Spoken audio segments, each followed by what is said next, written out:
ये देखिए हमने भैया के मोबाइल में लेविलेशन चढ़ाया है।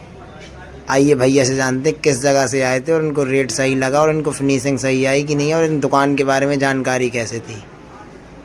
नमस्कार भैया। नमस्कार। किस जगह से आए थे आप? उमरिया गाँव से। आपको हमारी दुकान के बारे में जानकारी कैसे हुई? दूसरे दुकानदारों से। चुंगी पे आपने पूछा था हमारी दुकान के बारे में और सही रेट पे लगी है आपको पन?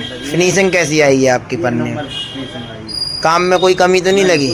और रेट कैसे लगे हैं? रेट भी बढ़िया लगे हैं। हमारे ग्राहकों से कुछ कहना चाहेंगे? हाँ, ये कहना चाहते हैं कि आप आए और करवा के देखें। भैया की दुकान से आए और करवा के जाएं। चलो भैया बहुत बहुत धन्यवाद।